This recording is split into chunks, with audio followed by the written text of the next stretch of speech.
তো বন্ধুগণ, আমি যেখানে থাকবো একটা কাণ্ড করবো না, এটা কি করে হয়? তো আগের ভিডিও যারা দেখুনি দেখে আসতে পারো, আমার প্রোফাইলে আছে। তো কান্নাকাটি মুহূর্ত পার করে সবাই আমাদের বিদায় দিল, আর সবাইকে সুন্দর করে গাড়িতে বসিয়ে কিন্তু আমরা বেরিয়ে পড়লাম।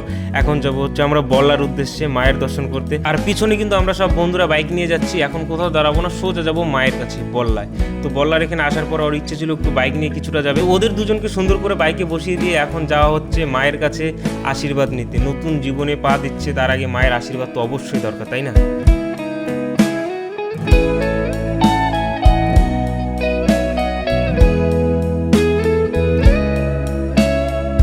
তো জয় মা বললা, সবাইকে অনেক ভালো রাখো, আর ওদের নতুন জীবনে ওরা পা দিচ্ছে, ওদেরকে অনেক আশীর্বাদ করো মা।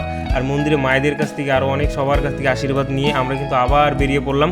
এখন আমাদের বাড়ি যেতে হবে, সন্ধ্যাও লেগে গিয়েছে। তো আমরা আবার পিছনে কিন্তু বাইক নিয়ে যাচ্ছি, ঠান্ডাও লাগছে, ঠান্ডা ঠান্ডা লাগছে হালকা, ঠিক আছে। তো বাড়িতে কিন্তু আমরা সবাই নাচতে নাচতে বাড়িতে ঢুকলাম নতুন বউ নিয়ে, খুব এক্সাইটেড। আসার সাথেই কিন্তু এখানে মানে বধূবরণ চলছে। আর এখানে একটা কাণ্ড হয়ে গেছে, এখানে গেট আটকে দিয়েছে, ঠিক আছে। এখন নতুন বউ, এখন আমি পাল্টি খেয়ে গিয়েছি, এদের দিকে চলে গিয়েছি। এখন আমি বলছি 10,000 টাকা লাগবে, বরকে বলছি জানি না বন্ধু 10,000 টাকা দে। তারপরে ওর কাছ থেকে টাকা লুটে নিয়ে নতুন বউকে ঘরে প্রবেশ হচ্ছে। সবাই কিন্তু খুব খুশি যে ঘরে নতুন লক্ষ্মী আসলো। আমার লক্ষ্মী যে কবে আসবে কে জানে। তো দুজন করে সুন্দর করে বসিয়ে একটু গেলানো হচ্ছে, যে অনেক ধকর গিয়েছে। আর ভিডিও কিন্তু অনেকটা বড় হয়ে গিয়েছে বন্ধুগণ। তো রিসেপশনের ভিডিওটা আমি কালকে দিচ্ছি, লাস্ট ভিডিও হবে, ওটাই লাস্ট পার্ট। তো ফলো করে রাখো সম্রাট কেয়ার।